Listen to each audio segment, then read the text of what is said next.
A very warm welcome to all of you to today's meet, which is organized together by Network for Accountability of Tobacco Transnationals, Corporate Accountability and Public Participation Africa, that is CAPA, Asia Pacific Cities Alliance for Health and Development, APCAT, Asia Pacific Media Alliance for Health, Gender and Development Justice, that is APCAT Media, International Union Against Tuberculosis and Lung Disease, Vital Strategies, and CNS.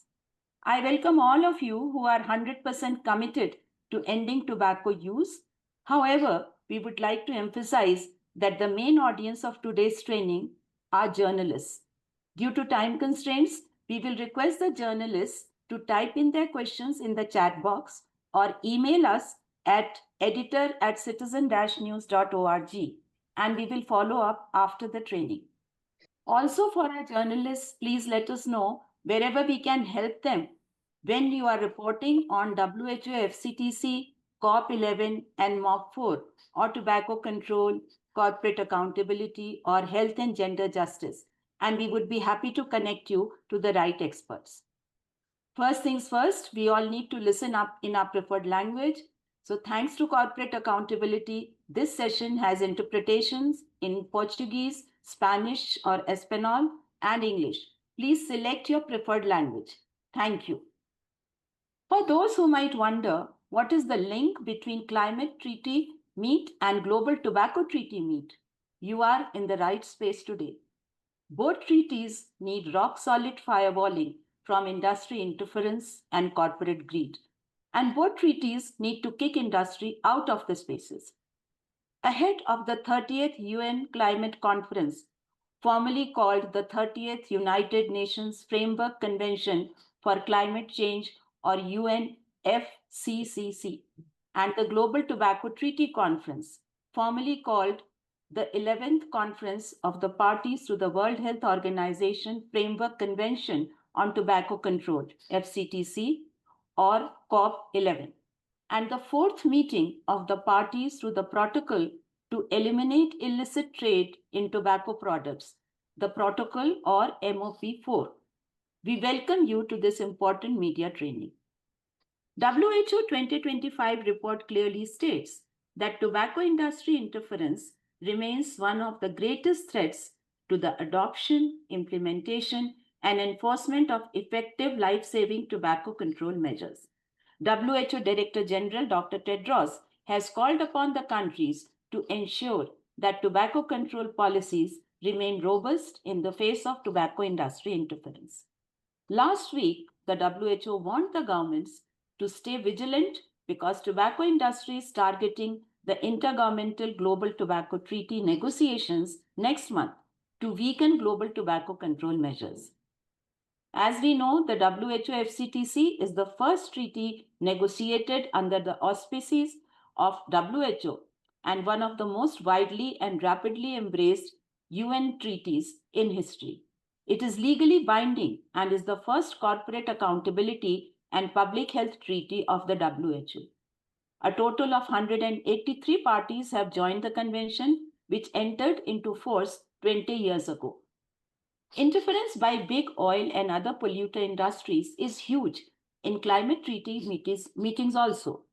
We need strong policies like WHO FCTC Article 5.3 to stop industry interference in public policy to make big tobacco pay, and WHO FCTC Article 19 to hold industries to account to kick big polluters out. Without any further ado, let me invite someone who has led from the front in shaping the global tobacco control response and challenging big tobacco to save lives. Professor Dr. Judith Mackay, who leads Asian Consultancy on Tobacco Control from Hong Kong and serves as WHO Senior Policy Advisor and Special Advisor, Global Center for Good Governance in Tobacco Control. She wears many hats indeed. Thanks, Judith, for your decades of legendary leadership on tobacco control. Who better than you can tell us about the role of the FCTC in the multilateralism crisis, commemorating its 20th anniversary? Welcome, Judith. Thank you very much indeed for that kind introduction. And my job here is basically to set the scene and to give the introduction really all about the Framework Convention on Tobacco Control, particularly to all the journalists who I'm glad to see are attending this session. So the first thing I would point out that this treaty actually started, it originated in civil society.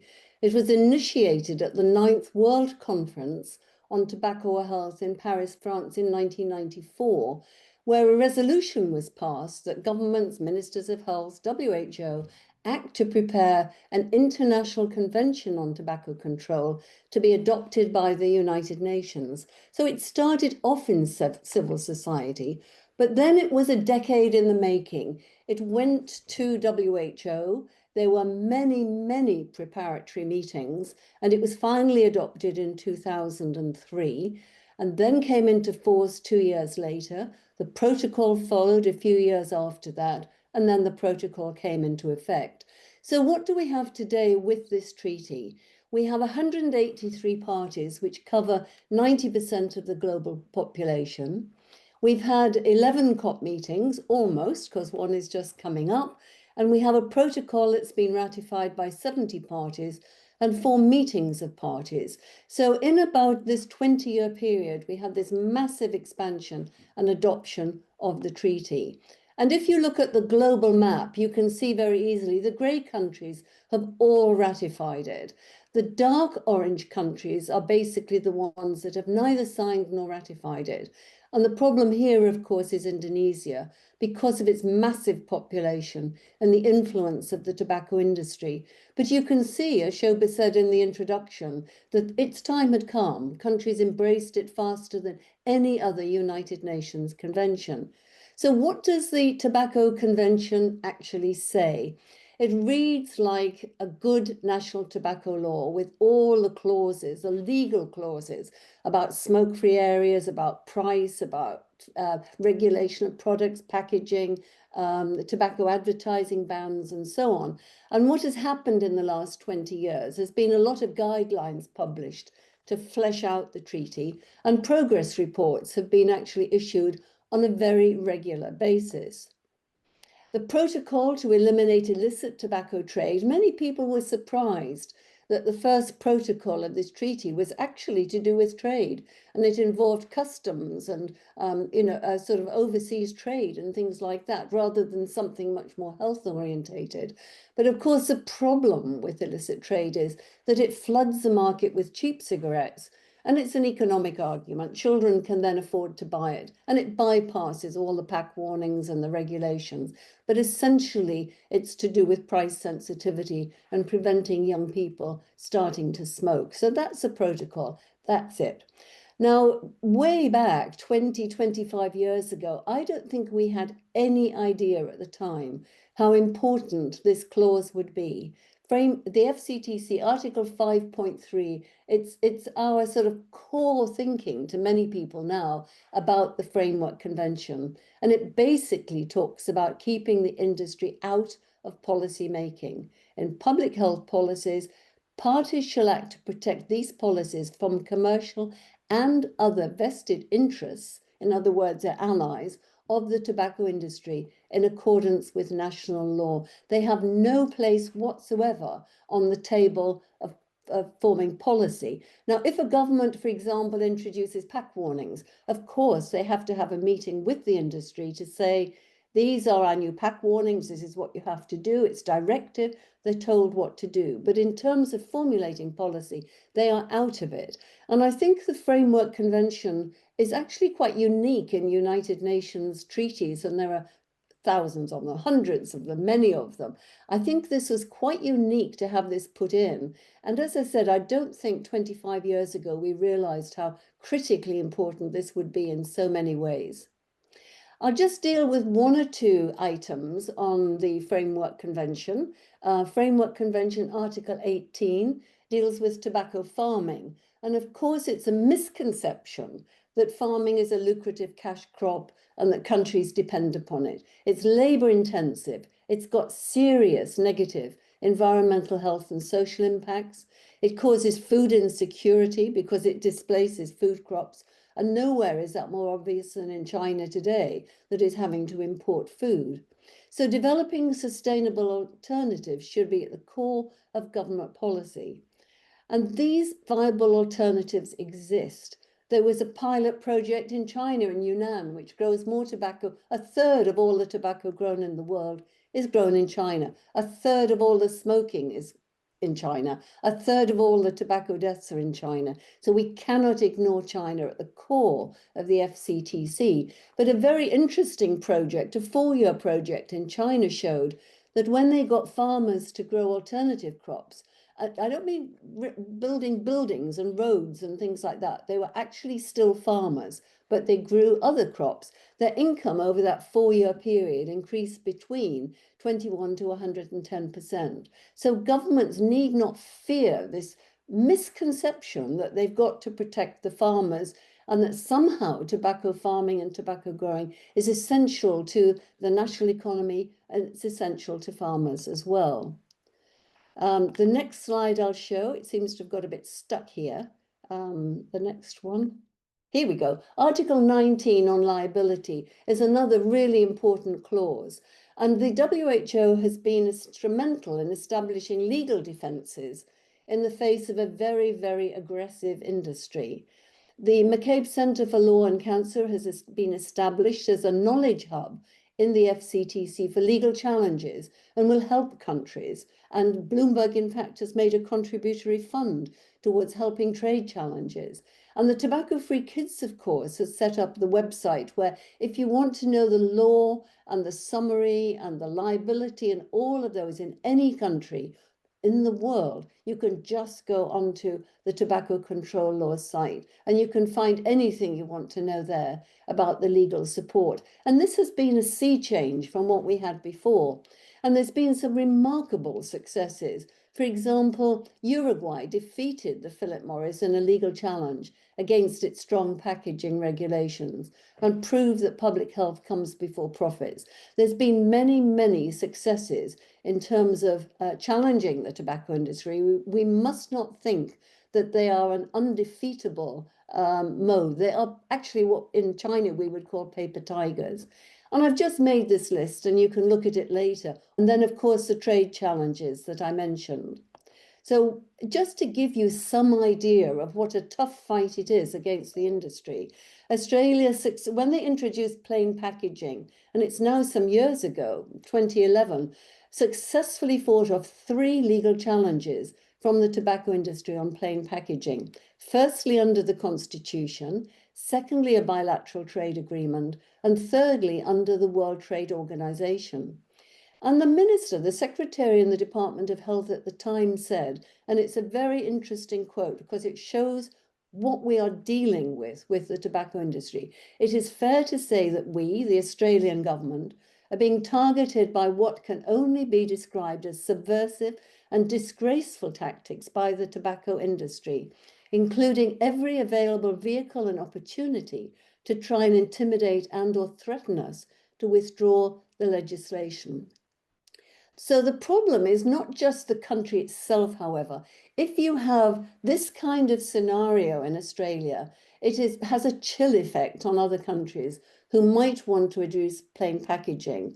A country like Laos or Cambodia, for example, would find it very difficult to find the expertise, to find the money, to find the wherewithal to fight the tobacco industry. And that's why the rich countries still have a very powerful role in tobacco control, because like Australia, they need to show the way. And when we in Hong Kong, in fact, banned all e-cigarettes and heated tobacco products recently, our minister here was sort of threatened and exposed on a daily basis, according to our own government. So this is the kind of power that the tobacco industry wields. Now, those of you who think this summary slide here of the way tobacco industry interferes, and by the way, we used to think it was just the tobacco industry that behaves so badly, but we now know it's across the board. It's the food industry, the alcohol industry, even the salt industry, never mind all the environmental industries, are behaving in a very, very similar way. They maneuver to hijack the political and legislative process. They exaggerate the economic importance of the industry. They manipulate public opinion to gain the appearance of respectability with their CSR programs. They fabricate support through front groups. They discredit proven science and economic evidence, and they intimidate governments with litigation or the threat of litigation or trade threats. And those of you who think this slide might be a bit extreme, this in fact is a slide from World Health Organization that is an extremely conservative United Nations body. So for the WHO to be putting out slides like this of the threat of the tobacco industry, you can see how bad it is.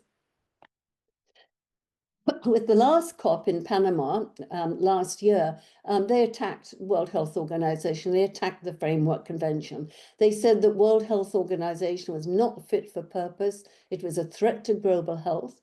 Reuters reported how there was a campaign to subvert the Global Anti-Smoking Treaty, and the University of Bath talked about interference around COP10 and MOP.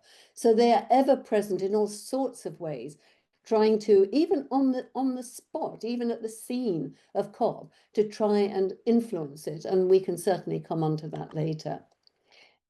So my next slide shows, if you ask the countries, what is your biggest barrier to implementing the Framework Convention on Tobacco Control? You can see countries themselves are saying, they're recognizing now that the largest sector of the constraints and barriers to implementing this treaty is in fact the tobacco industry. Of course, there's lack of human resources. Of course, there's weak legislation, poor cooperation, lack of political will, all of these things as well. But the tobacco industry is absolutely right there in front. With the Framework Convention, I think it's true to say, looking back, there's no quick fix, and we've seen that. We've been at it 20 years already, but there have been a lot of successes. Prevalence has dropped. It's dropped almost 10% between 2005 and 2025, and that is a huge achievement. It's saved over 37 million lives, it's estimated, and that 5.6 billion people in the world are basically now covered. And you can see more statistics, 24 million fewer young people smoking, because to a very large part of the tobacco conference, a convention. And of course, it's had an effect on governments and on civil society, because it is a whole of government signature on that document. It is the whole of government. It's brought in the ministries of trade, finance, development, labour, foreign affairs. It's no longer just the remit of the Ministry of Health. It's encouraged natural action. It's made it much easier for countries to know what other countries are doing. And as you can see here in this photograph, there's all of us together, WHO, the Framework Convention, governments, foundations, academia, NGOs, all working together. This is just from the Western Pacific region. This was at the last COP.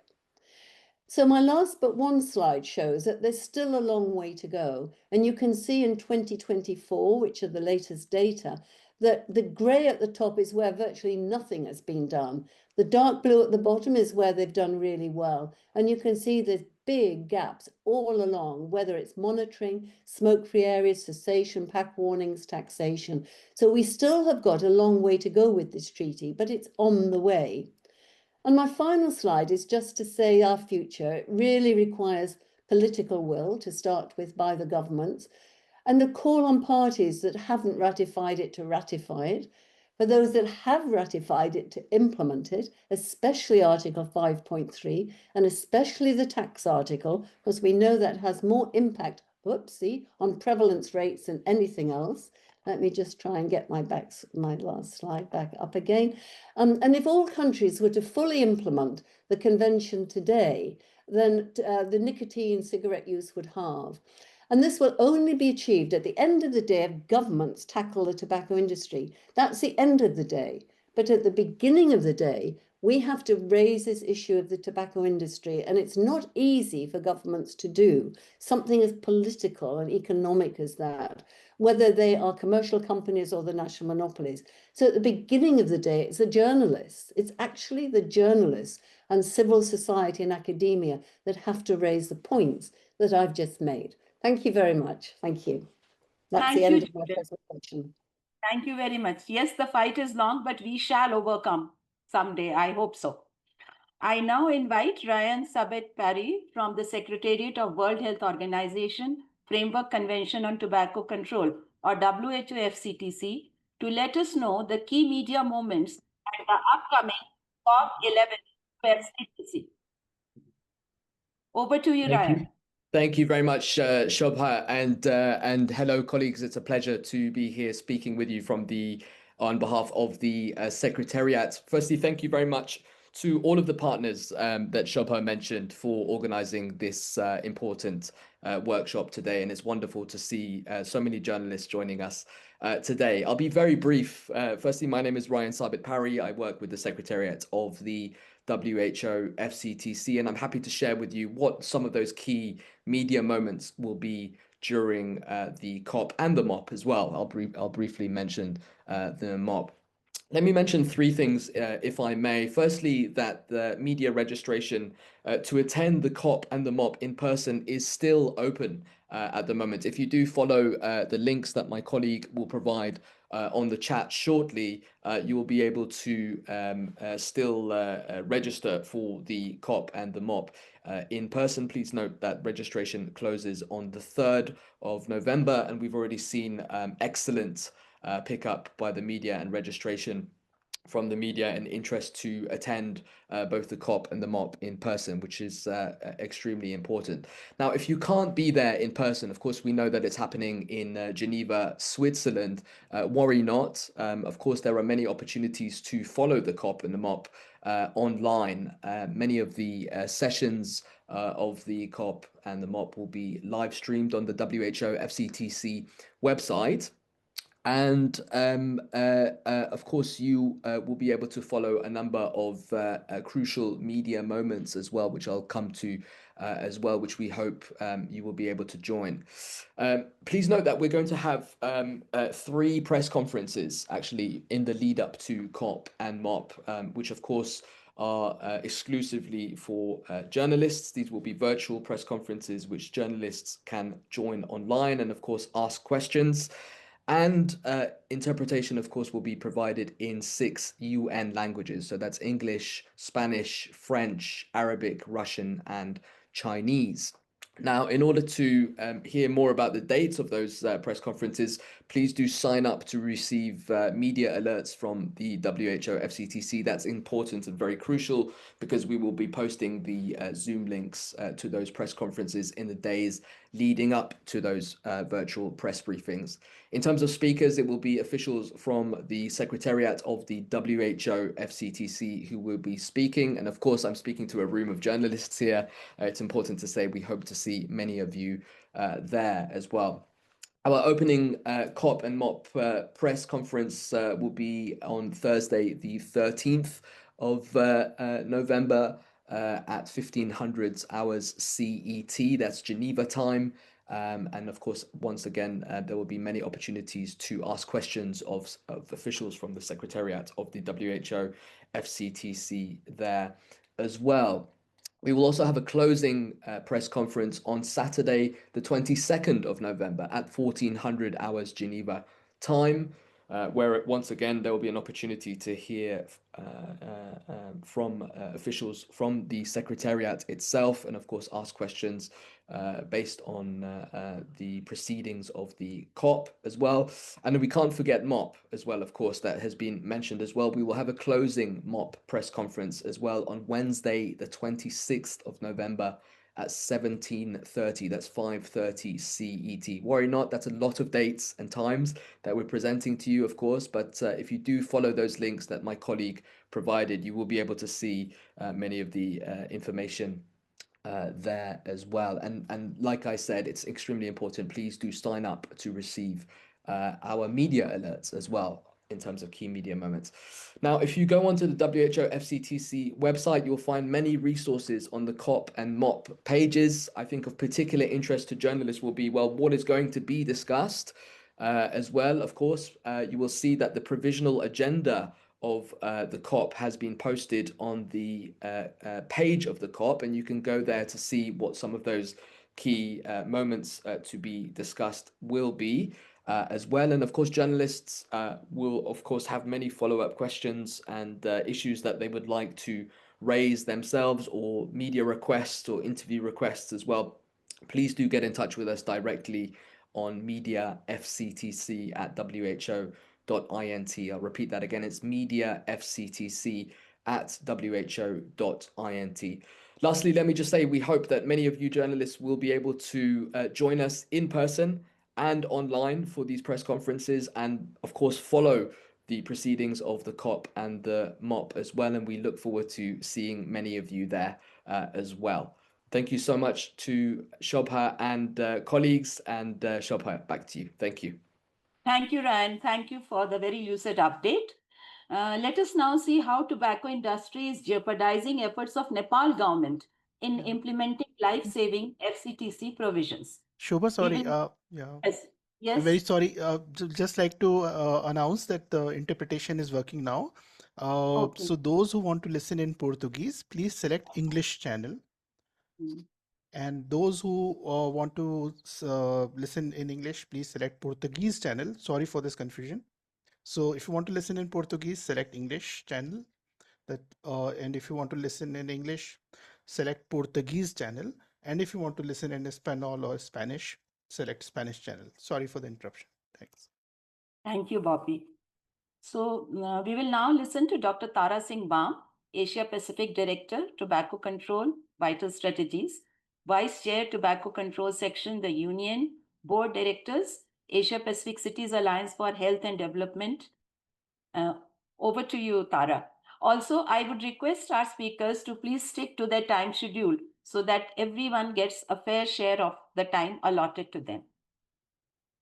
Yes, Tara, over to you. Yes, thank you. Thank you, Shobha and Bobby, for organizing this very interesting meeting. So let me share some quickly about some success and challenges that we have in Nepal. So tobacco control in Nepal mainly we defines around the leaderships, the accountability and the sustainability of the programs. My presentation will follow some details on these three important issues. So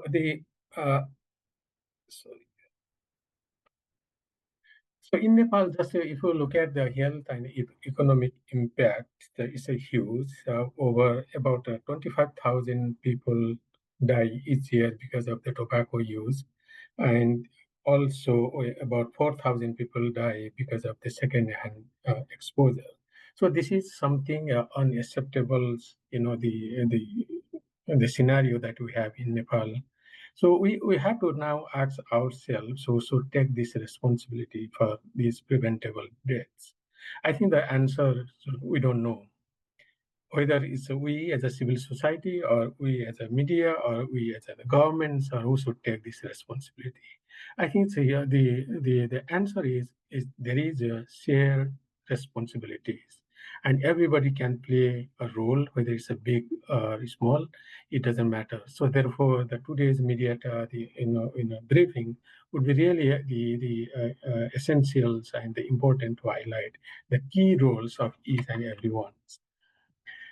So as I mentioned, what is needed to save lives, actually this is not only for Nepal, but the overall tobacco control program, what we need in the leaderships, that is accountability and sustainability. All of these three, the components are essential for effective tobacco control.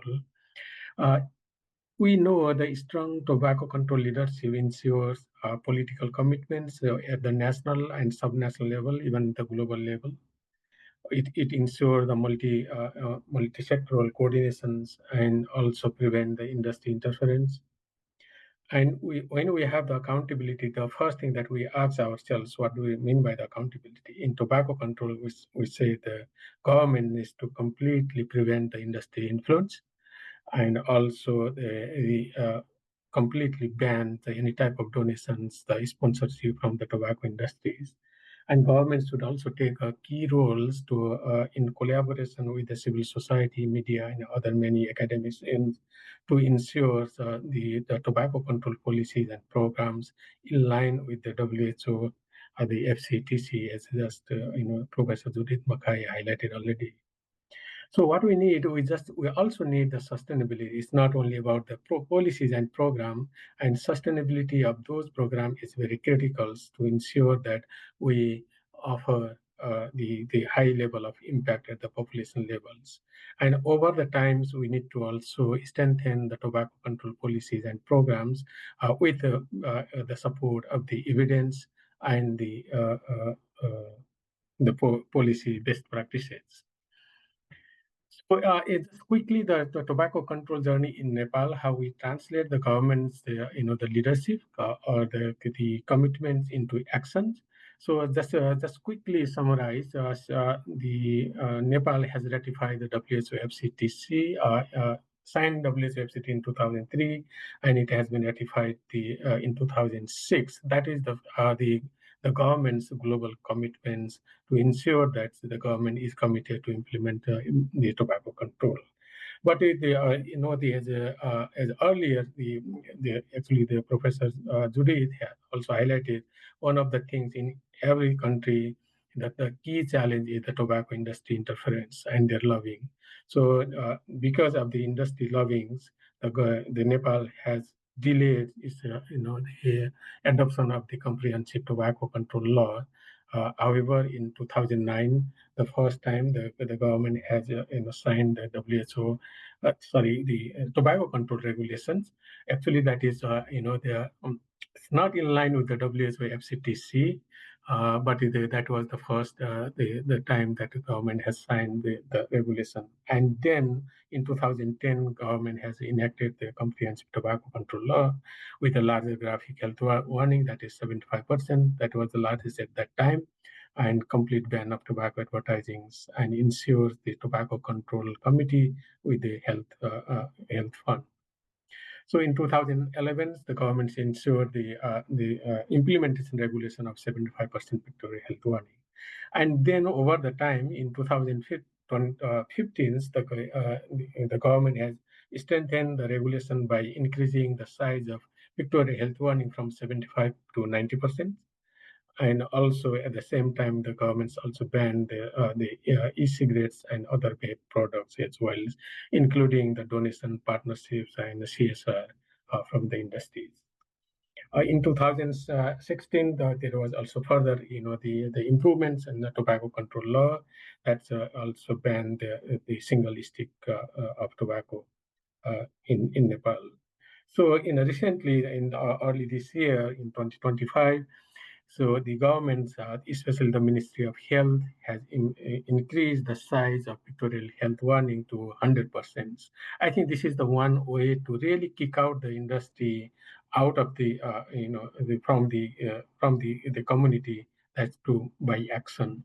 So each country needs to take bold steps like Nepal has done.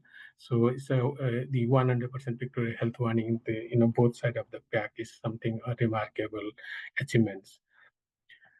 That is something the good policy we have, but it's all these policies have faced the significant challenge from the industries. That's one of the example that I would like to highlight here is the pack warnings. As I mentioned earlier, in 2009, the government has adopted the pictorial health warnings, the regulation, but the proposal was from the Ministry of Health 50%, but it has been reduced to 30% because of the tobacco industry influence. But what we have did at that time, we blocked the implementation of this 30% pictorial health warning. We thought, we civil society and the media and the public health advocates thought that this is the very weak policies. It's better not to go for the implementation. That was one of the key success of our the efforts in 2009. And in the following year, in 2010, we pushed the government to introduce a comprehensive tobacco control law that was introduced. And of course, the law has faced the legal challenge from the tobacco industry, especially for the pictorial health warnings. It took more than almost 3 years to finalize this court case. Finally, it was finalized in 2013, and that means the governments, we won the case, and the 75% pictorial health warning has been enforced in 2014. And the following year, in 2015, again, as I mentioned earlier, we encouraged the government to increase the size from 75 to 90%. Again, with the support of the U.S. Chamber of Commerce, the Nepal, some of the tobacco company, against with the governments for the 90% pictorial health warning as well. So, but it took again the seven years to sort out this legal case. Finally, in 2022, the Supreme Court has made a judgments and dismissed the case of the tobacco industry litigation, and that means that the governments, we won the case. So for lesson learned from there, again in 2025, we work with the governments, with the Ministry of Health to increase the size further. So that is 100% pictorial health warning regulation has been adopted.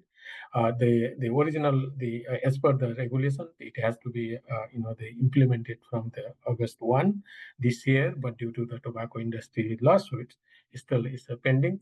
So the case is ongoing at the Supreme Court. So we hope this time also we'll win, and we are there for only for winning. So as I mentioned, what we need to do is the three things, like we need to really make our governments accountable, build their leaderships, and ensure the sustainability, providing the some evidence. So we didn't work in isolation. We have generated the significance, the evidence at the community level by organizing the surveys and the public opinion poll. What we have seen in this slide, there was a comparison between 90% pictorial health warning and the 100% pictorial health warning, and then we saw the larger graphic health warning, that is 100% pictorial health warning, is quite effective in creating the fear and motivate to quit the peoples and discourage the youth to smoke or to initiate smoking, and reinforce to remain the quitters and build the public awareness. So this is something the very great the information that we have, that the larger graphic health warnings work. So the survey also shows that the 90% pictorial health warning that that was fully implemented in 2022, that shows to create or to motivate the smoker to consider quitting. So this is significantly larger if you look at compared to the 75% pictorial health warning. But in the overall, the larger graphic health warning definitely encourage the smoker to quit. So the other is the even the some smoker, they didn't quit the smoking, but what happened, what we have seen from the survey over the years, the average number of cigarettes is smoked per day by current smoker significantly reduced by that is 64% following the implementation of pictorial health warning over the years. So it really helps. It motivates the smoker to reduce their consumption as well. And then we have also asked which pack is most effective to communicate about the danger of tobacco smoking. So we compare with the 100%, 90%, 75, and text warnings. So you can see 100% pictorial health warnings has been identified by the more than 50% of the respondents, saying that that pack is would be more effective to convey the message about danger of smoking.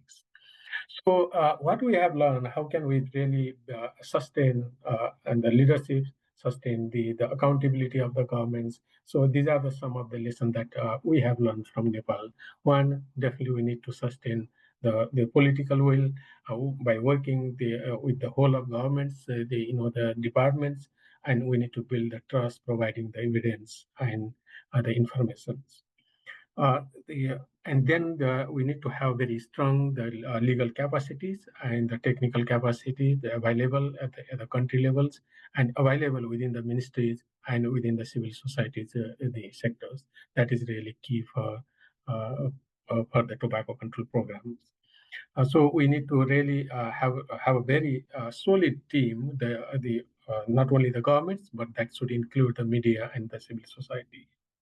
We need to also provide and offer our appreciation to all the stakeholders who who helps and who are willing to help in tobacco control movements. As I mentioned earlier, people can play a bigger role, can play a small role, it doesn't matter, but everybody's efforts can be counted. So we need to also provide the appreciation to all the sectors. The most important part is the preventing industry interference by rules and regulation. As in Nepal, we have the Ministry of Health has introduced a regulation to ban the industry sponsorships, donations, CSR, and all. So that is really important to have within the frame of the tobacco control law. So the impact, I think the tobacco control brings the real impact at the population level.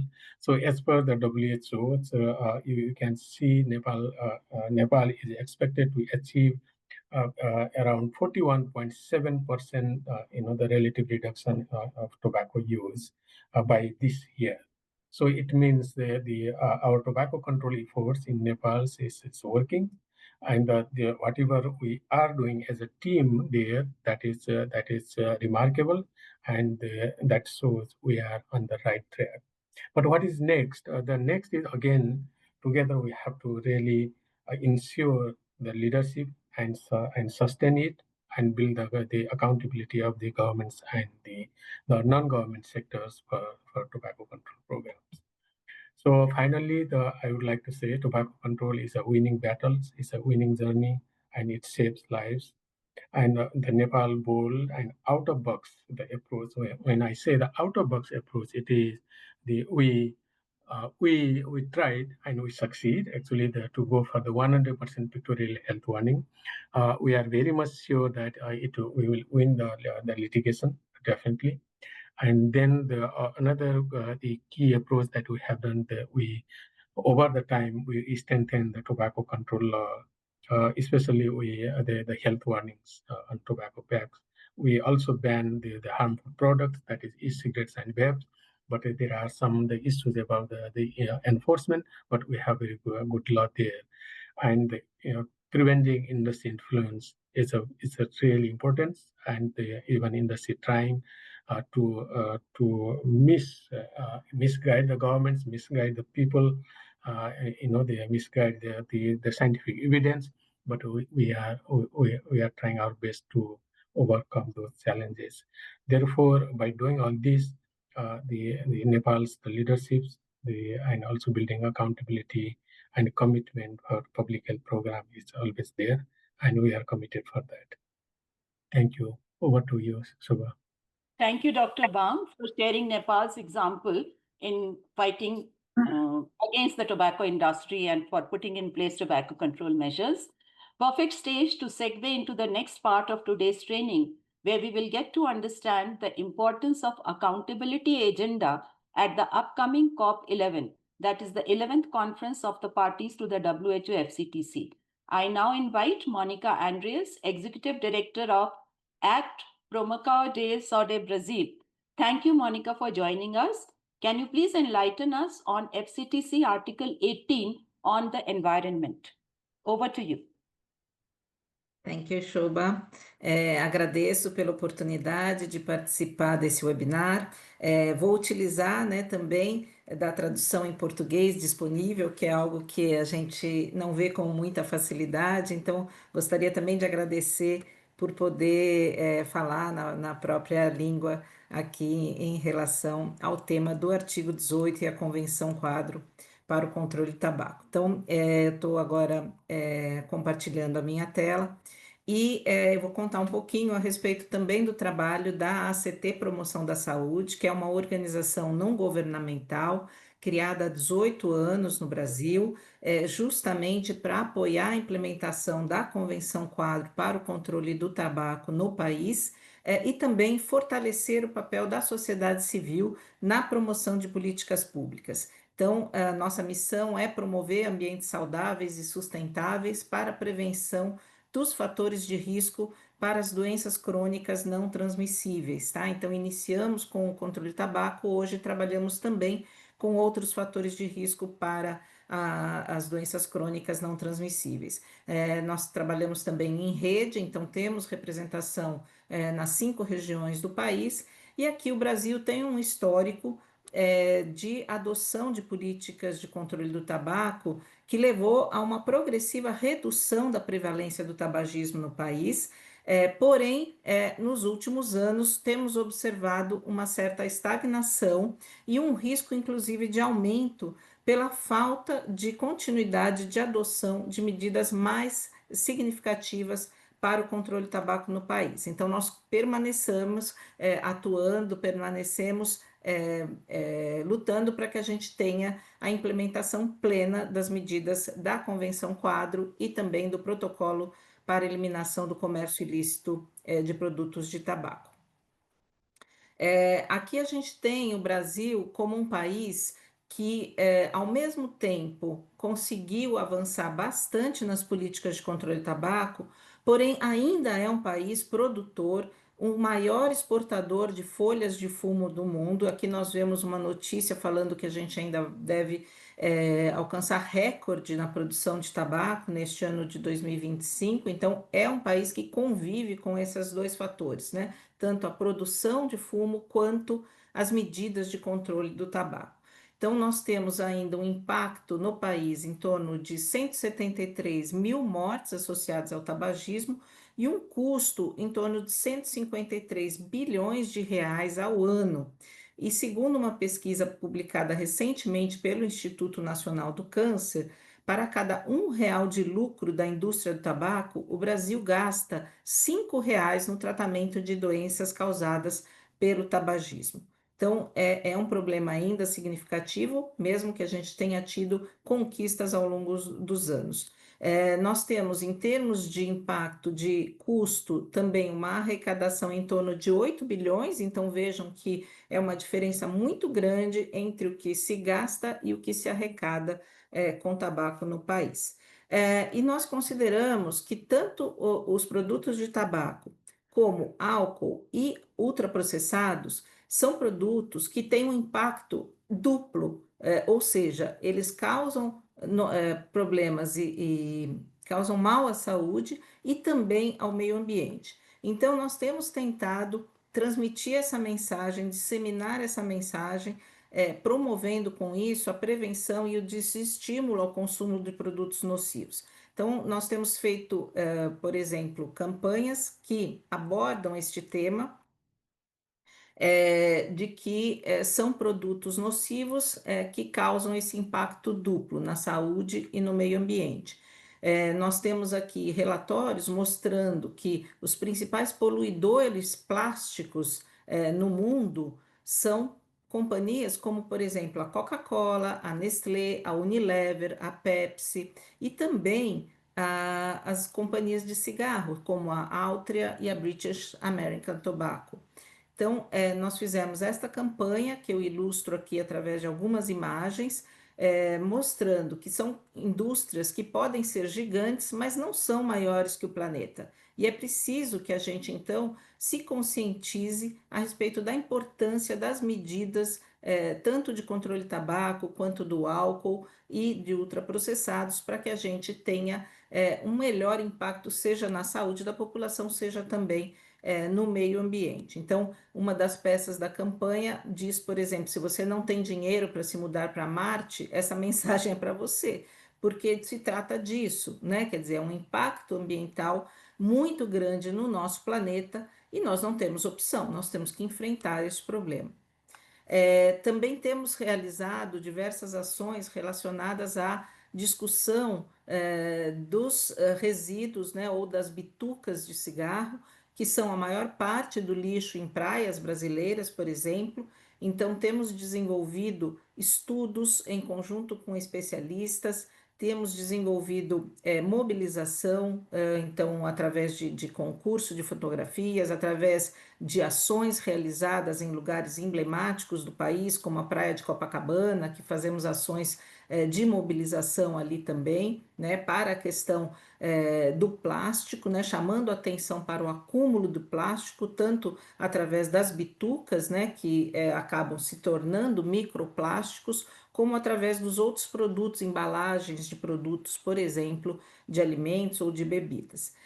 E temos discutido também a questão dos filtros de cigarro, né, que se mostraram ao longo do tempo não eficazes para nenhuma espécie de proteção à saúde do fumante e, portanto, devem ser reavaliados e banidos. Então, aqui nós temos também toda a discussão em relação à produção de tabaco e o impacto ambiental que isso causa, né, seja no próprio produtor, no agricultor, que desenvolve muitas vezes a chamada doença verde do tabaco, que é uma doença ocasionada pela intoxicação pela nicotina da planta na pele, e também o uso frequente de agrotóxicos, gerando também problemas graves de saúde aos próprios agricultores, né? E temos, além da saúde do agricultor em jogo, também a questão ambiental através do desmatamento que ocorre, seja para o plantio da folha de fumo, seja para também o processo de cura do tabaco, que utiliza muitas vezes a lenha para a secagem das folhas. Então é importante que a gente tenha aqui a noção de que há um impacto também no solo, no desmatamento, na água e na saúde do próprio agricultor que planta o fumo. Temos então também levado essa discussão para ambientes como no Poder Legislativo, no Poder Executivo, né? Então, alertando para os riscos ambientais dos produtos de tabaco. Participamos também agora da discussão do Tratado do Plástico, né? Levando o tema do tabaco e também de outros produtos nocivos à saúde no âmbito do debate do Tratado do Plástico, e temos grandes oportunidades agora, né? Seja pela COP11, na qual vai ser discutido o artigo 18, o Brasil foi o país que apresentou a decisão na COP passada, né? Na COP10, esperamos que o país mantenha essa posição de liderança na discussão desse tema, então temos ali a oportunidade de debater sobre a questão dos resíduos, né, dos produtos de tabaco, os resíduos tóxicos que são deixados por estes produtos no ambiente, a destinação adequada que deve ser dada a estes produtos, a questão da responsabilização da indústria do tabaco também pelo impacto ambiental que ela causa, a necessidade de mais estudos de impacto ambiental sobre estes produtos e, finalmente, a discussão sobre a proibição dos filtros usados nos cigarros. Então, nós temos também aqui no país, né, no Brasil, a oportunidade de ter um aumento de impostos sobre produtos nocivos à saúde e ao meio ambiente, que foi aprovado recentemente através de uma reforma tributária, e nós esperamos que também isso possa trazer um impacto positivo no sentido de desestimular o consumo de produtos nocivos como estes, né, que causam impacto tanto na saúde quanto no meio ambiente. E temos também o encontro que vai acontecer agora em novembro, que é a COP30 do clima, né? Então, nós esperamos também estar presentes ali. A CT vai participar da COP do clima, então estaremos lá, inclusive, no dia 14 de novembro. Se algum jornalista for cobrir esse evento ou estiver aqui no país, convidamos a nos acompanhar. Nós vamos estar num evento à tarde, no dia 14, no pavilhão de Food Routes and Roads. E ali também se espera que possa ser discutido o tema do impacto destes produtos nocivos à saúde, como a questão do tabaco. Sabemos que existe uma grande dificuldade, um grande desafio, né? Não existe, seja no Tratado do Plástico ou ainda, né, na discussão da COP30, um artigo 5.3, como existe na Convenção Quadro para o Controle do Tabaco, né, que prevê a proteção em relação à interferência da indústria do tabaco nas políticas públicas, prevê também a prevenção de conflitos de interesse. Então, estes tratados, eu acho que ainda enfrentam uma dificuldade maior, né, como o Tratado do Plástico e a própria encontro que vai acontecer da COP30, pela presença e interferência grande das indústrias nestes ambientes, mas daí eu acho que nós temos a grande experiência que nos trouxe a Convenção Quadro e a oportunidade de que esse tema avance mais agora na COP11. Então, nós esperamos contar também com o compromisso de todos os países que vão participar da COP e também o apoio da população para que a gente tenha maiores medidas de proteção, seja à saúde, seja ao meio ambiente. Muito obrigada pela atenção e já peço desculpas porque infelizmente eu não vou poder permanecer até o final. Tenho já um outro compromisso agora, mas eu deixo aqui o meu contato, o meu e-mail, caso seja necessário, para que entre em contato comigo. Muito obrigada. Thank you, Monica. Thank you very much. And I request the audience stay with us a little longer as we are likely to exceed the time of 1 hour. Thanks for your patience. I now welcome Blanca Lorente, Research Director, Constitution Announced Colombia. Please tell us more about FCTC Article 5.3 and maximizing transparency. Over to you, Blanca. Muchísimas gracias, Shoba, y a todos los organizadores por la oportunidad de participar el día de hoy. Espero que estén viendo mi pantalla y voy a hablar en español. Espero que la traducción pueda, y de antemano me excuso con los traductores si hablo muy rápido. Bien.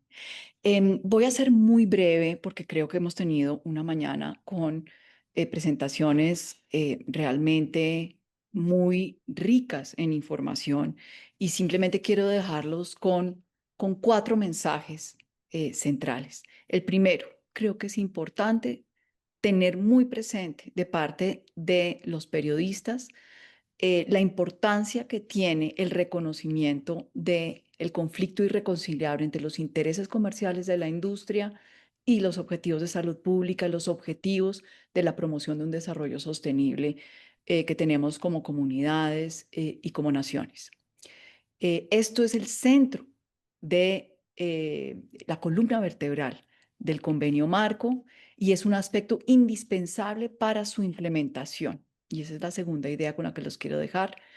El tema de la implementación de las medidas de transparencia y de gestión adecuada de conflicto de interés que están consagradas en el artículo 5.3 del convenio marco, no son un tema accesorio o voluntario, son parte esencial y la experiencia de Nepal muestra cómo cuando un país se puede comprometer y blinda su política de control de tabaco de los intentos de interferencia en la industria, los avances son indudables y la implementación de estos 20 años del convenio marco así lo ha demostrado también. Creo que eso es una lección incluso para otros tratados internacionales que se refieren a temas también de vital importancia para la supervivencia humana. En tercer lugar, creo que podemos hablar mucho de los principios, los valores, la importancia de estos temas, pero también debemos hablar de la parte práctica, cómo implementamos.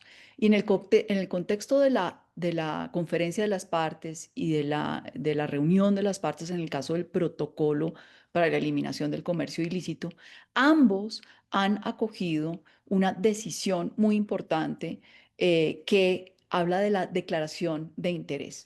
Y este es un llamado también para los periodistas, quienes estén interesados en participar y ya están contemplando participar, o quienes ya se han registrado, saben y lo han encontrado en la página del secretariado, las instrucciones para diligenciar los formatos de declaración de interés. Esto es fundamental y debo señalar además que Ecuador ha sido un país que ha liderado y orgullosamente de la región de las Américas, de donde provengo yo, de Colombia, ha liderado la iniciativa de maximización de transparencia desde la COP9.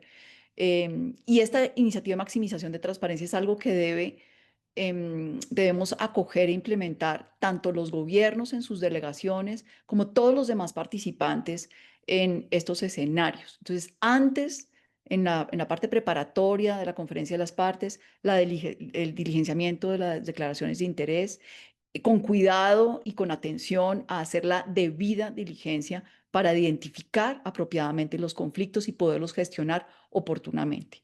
Durante la COP es muy importante que no solamente las delegaciones, sino todos los que participamos, sociedad civil e incluso los periodistas que pueden jugar un rol muy importante allí en monitoreo, debemos velar por situaciones de conflicto que emerjan durante estas reuniones y promover una adecuada rendición de cuentas cuando veamos que hay una ausencia de alineación con lo que son las directrices de implementación del artículo 5.3. Y algo que debemos hacer siempre es contar con el apoyo continuo de la sociedad civil, y ahí cito simplemente a título ilustrativo un ejemplo de la página de recursos que tiene Corporate Accountability para promover la maximización de la transparencia. Los invito a que la visiten. En mi presentación está el link tanto a las declaraciones de interés como a la página de recursos de Corporate Accountability, que es una de las muchas y muy valiosas iniciativas de sociedad civil para apoyar tanto a las delegaciones como a los periodistas, como a otras organizaciones de sociedad civil para llevar a una adecuada implementación el artículo 5.3. Por último, quiero citar de nuevo como motivador una experiencia reciente que tuvimos en Colombia, que nos recuerda lo importante que es el rol del periodismo para asegurar esta maximización de transparencia. El año pasado, en Colombia, tuvimos un avance importantísimo en la ley de control de tabaco, que se actualizó y se amplió a todos los productos que no tenían ninguna regulación y que hoy son el principal rubro de consumo en la población escolar, lamentablemente. Los cigarrillos electrónicos son una gran preocupación en mi país. Antes de la aprobación de esta ley, hubo un intento de la industria por invitar a un grupo de congresistas a un viaje a Suiza, a las instalaciones de una de las grandes tabacaleras que domina nuestro mercado. Este viaje habría impedido que se debatiera la ley en Colombia y, para efectos prácticos, habría sepultado este intento en el que llevamos desde sociedad civil y gobiernos 10 años procurando una regulación fuerte de estos productos. Fue gracias al trabajo de un periodista, de un grupo de periodistas y de un periodista en particular, que se destapó este intento de la industria y los congresistas decidieron desistir del viaje. La ley es hoy una realidad y en buena parte tiene que ver con el rol que ejercieron estos periodistas de visibilizar la situación, de denunciarla, de apoyar a la sociedad civil en esta denuncia y, por supuesto, de que los congresistas se sintieran observados. Entonces, quiero dejarlos con este mensaje de llamado a acción, que cuando sociedad civil y periodismo actúan con objetivos comunes y con la búsqueda de la transparencia y objetivos de justicia social, el cielo es el límite. Tenemos que recordar, como lo decía Judith al comienzo de esta sesión, que la industria sabe que la gran fortaleza que tiene el convenio marco es el artículo 5.3 y es lo que más ha venido atacando en sus acciones de interferencia en los últimos tiempos. Gracias.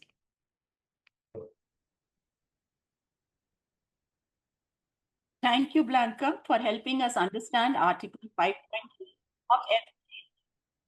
I now invite our dear friend, mentor, guide, and international lawyer, Daniel Dorado Torres, Tobacco Director, Corporate Accountability.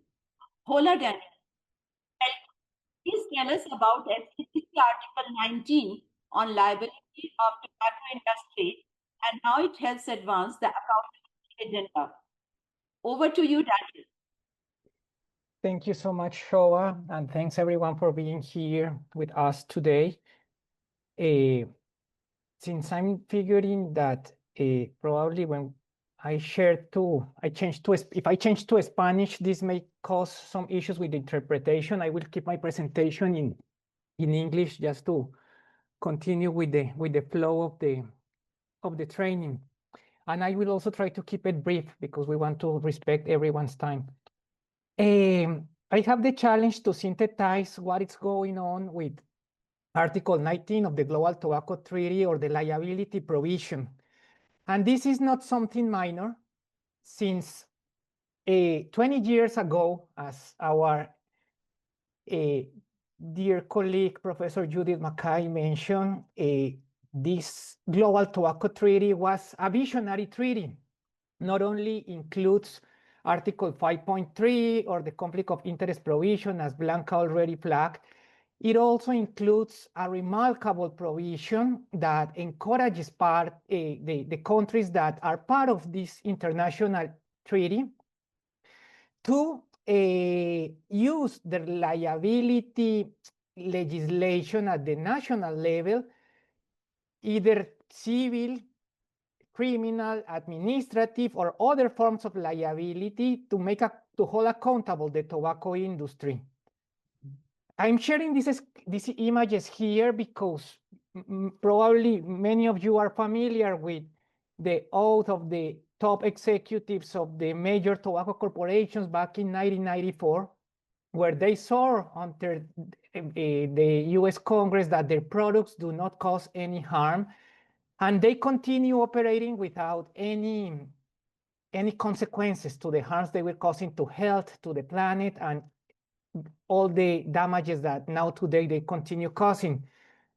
So all of this initiate, and prior this happening, a lot of legal actions all over the world, but particularly in the United States. And this was also part of the tobacco treaty discussions. And well, it becomes international law. As I already mentioned, this international treaty holds as a guiding principle, as a specific provision that, again, I'm sorry for repeating myself, parties should use their liability regimes to explore presenting legal actions against the tobacco industry for the harms they produce. But if this exists, probably many of you will start saying, well, why not too many countries in the world are litigating against the tobacco industry?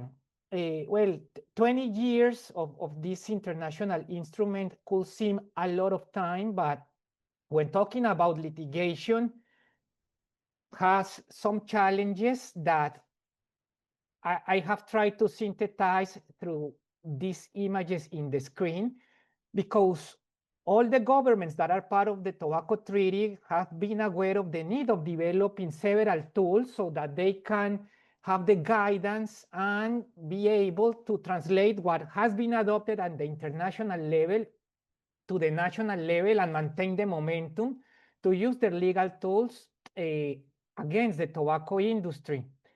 So in short, for almost 4 conference of the parties, they have developed several tools so that governments can start revisiting their national legislations. One of them is this Article 19 Civil Liability Toolkit. This is an online tool that everyone can easily access and start solving some questions to figure out how they could start using their civil legislation in order to sue the tobacco industry.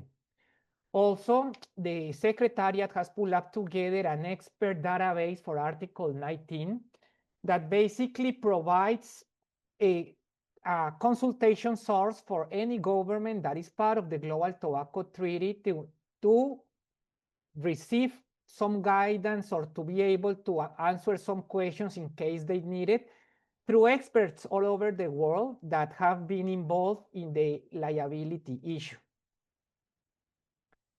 Saying this and what's coming for COP11, there is something very big in terms of an outcome.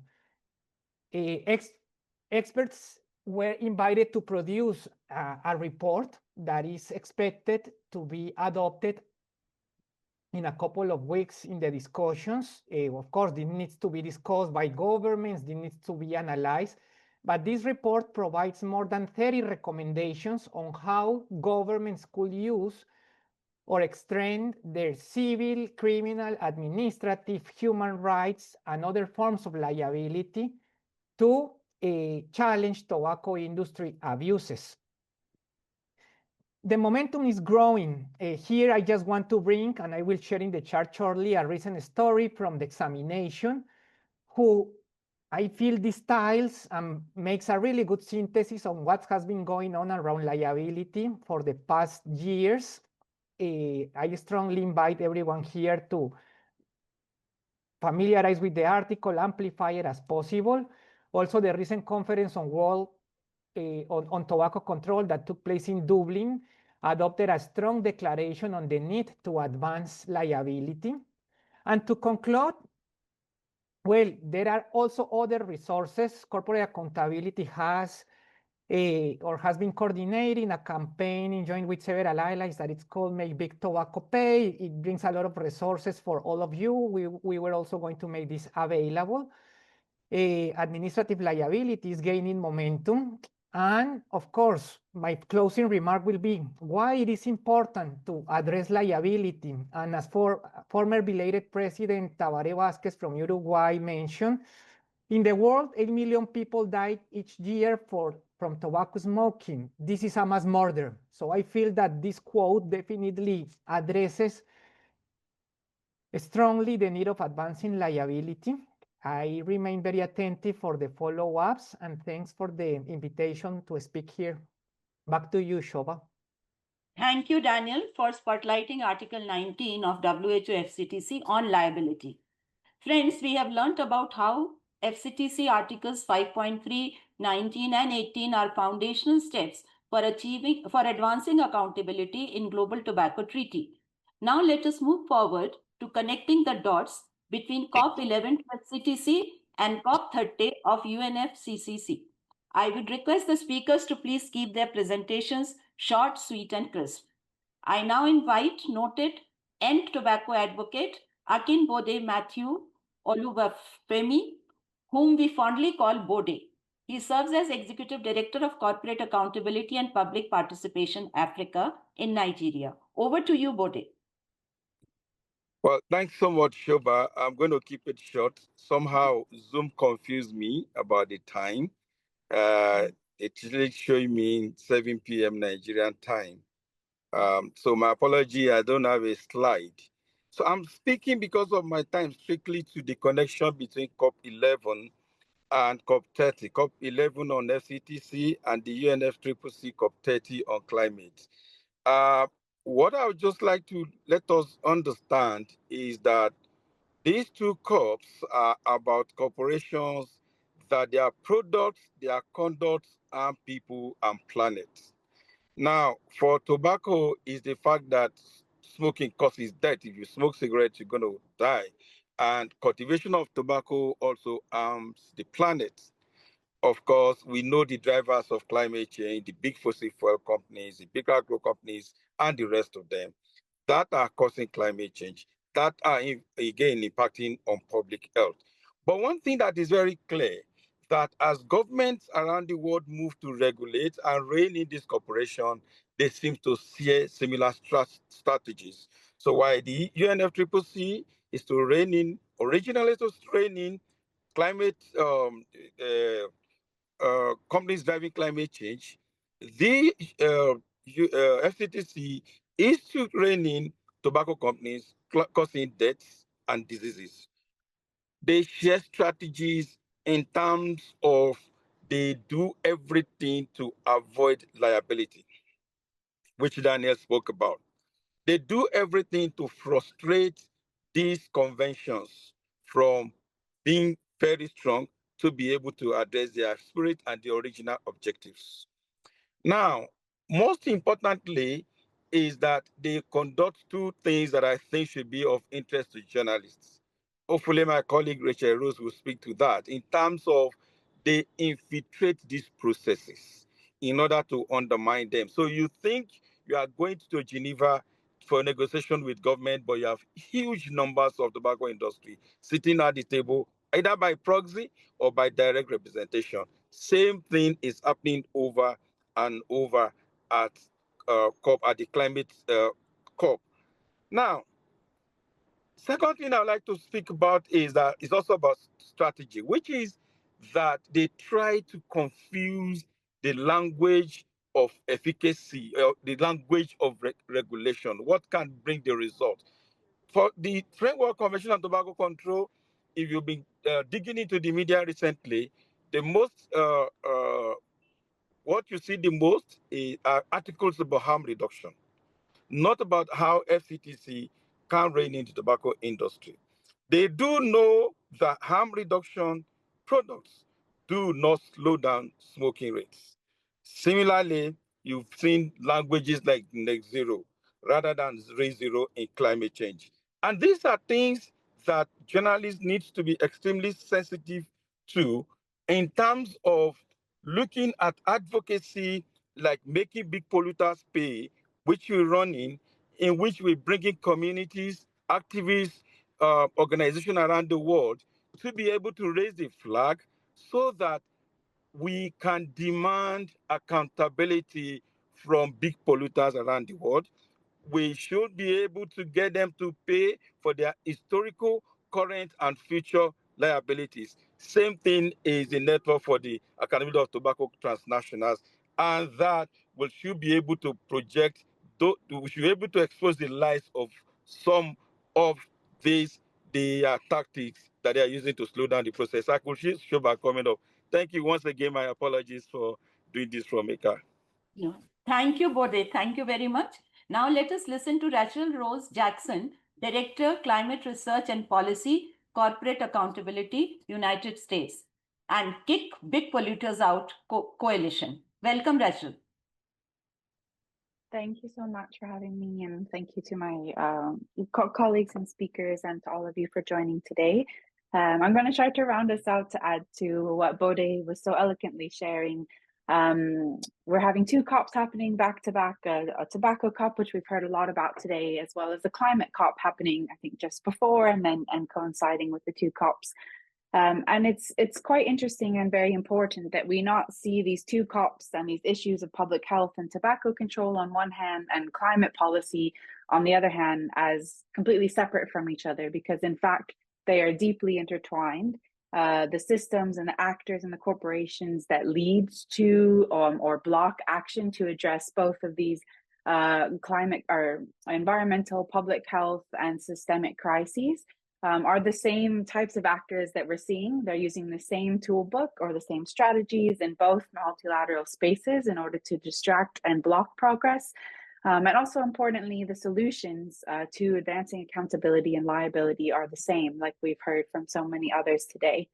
But interestingly, unlike in the FCTC, in the UNFCCC, which has existed for nearly 3 decades, we have never had any measures that compare in any way to Article 5.3 or any of the other measures that are within the FCTC to protect against the tobacco industry interference.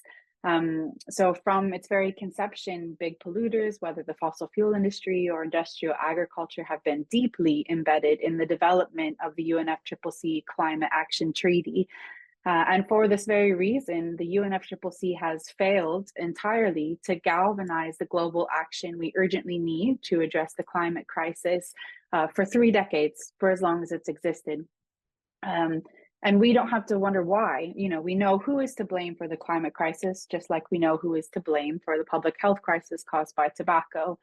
And also, like big tobacco, we know that for over half a century, big polluters like Chevron, Shell, Exxon, and others have known that their product, the fossil fuels, would spur significant harm if it was not decreased and reduced. And instead of taking the action, instead of acting honestly, telling the truth, and working with world governments to save millions of lives, they hid the truth. They sowed doubt. They invested billions of dollars to delay climate action. And we even know, just like tobacco, now with the latest attribution science and climate science, that actually, just like tobacco, fossil fuels cause death and destruction when used as intended. And not to mention, they take millions of lives every year and have devastating impacts on public health and the environment around the world. And like big tobacco, these big polluters have rigged the very system that's meant to address climate change. And so millions of lives and livelihoods are now at stake. So in the UNFCCC space, we have seen fossil fuel industry, industrial agriculture, and other big polluters, as well as the tobacco industry, you literally using big tobacco's playbook, the classic tactics we've seen with the tobacco industry to undermine and stall and delay action. Yet with the UNFCCC, there's little to no protection measures in place to protect against this influence. And this is why year after year, quite contrastingly to the FCTC, fossil fuel lobbyists flood the climate talks. Last year alone, more than 1,700 fossil fuel lobbyists flooded the climate talks in Baku. They do this through their Global North trade groups that provide direct access to big polluters to climate action. And ultimately, there are hundreds more fossil fuel lobbyists at each round of the UN climate talks than there are official government delegates, even from the world's most climate vulnerable nations. So year after year after year, we're finding record-breaking numbers of fossil fuel lobbyists flooding these talks, having the ears of and direct access to these negotiations. And then the world wonders why we're failing to respond to the greatest challenge of our time, the climate crisis. And this is where the premise for Kick Big Polluters Out comes from. So Kick Big Polluters Out is a global coalition of more than 450 organizations and networks, collectively representing millions of people around the world.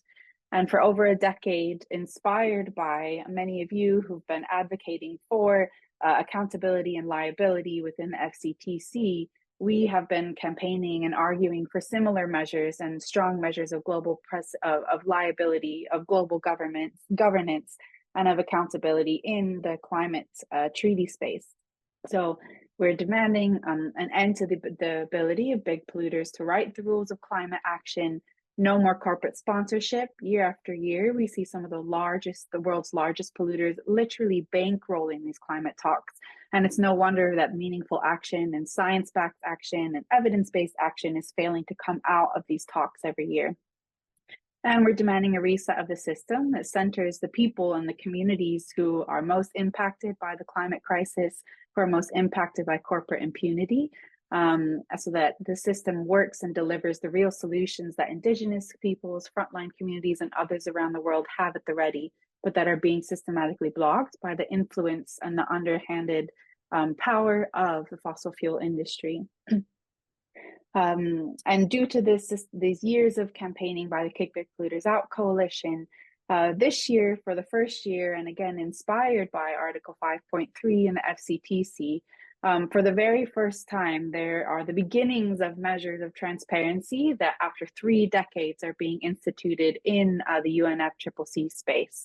So this year, again, for the very first time, all non-government participants are publicly required to disclose who's paying for their participation in this critical process, and also required to confirm that their objectives are aligned with the UNFCCC and its associated instruments. This is a huge victory in the sense that, again, for the first time in 30 years, anything is being done to address or even begin to acknowledge big polluters' influence. But also, we have so much more further to go, as the FCTC provides an example of, in order to be able to truly protect against industry interference when it comes to climate action. So we cannot stop here at COP30 and beyond. We must continue to the fight. We must demand an accountability framework that systematically protects against big polluter interference in a way similar to that of Article 5.3. We must demand polluter-free COPs with no corporate sponsorship and no influence of polluting corporations. And we must demand action to protect against the commodification of nature and protect against the industries and their practices that condemn people on the planet rather than safeguarding humanity, our future, and our one and only home. So it's really important as we head towards 2 various COPs happening in critical moments in the world that we see these things as deeply interconnected. The solutions are the same, the blockers to progress are the same, the strategies they're using to block progress, whether on public health or climate action, are the same. And until we hold all these industries accountable and liable for the harms they knowingly cause, the action that's spurred globally to address it will always be weaker than it needs to be in this moment. So thank you for the opportunity to speak. Please feel free to go to this website or reach out to me directly if you'd like to discuss more. And I'll now hand back over to you. Thank you, Rachel, and thank you for voicing our demands against big tobacco and big polluters so loudly and clearly. With this, we come to the close of today's meeting. A big thank you to all our esteemed speakers for their invaluable inputs And special thanks to our participants for being with us here today. We cannot deliver on health or climate unless government programs are free from corporate capture of any form, and government policies are socially just and ecologically sustainable. We have to make big tobacco pay and kick big polluters out. With this, goodbye till we meet again. Thank you.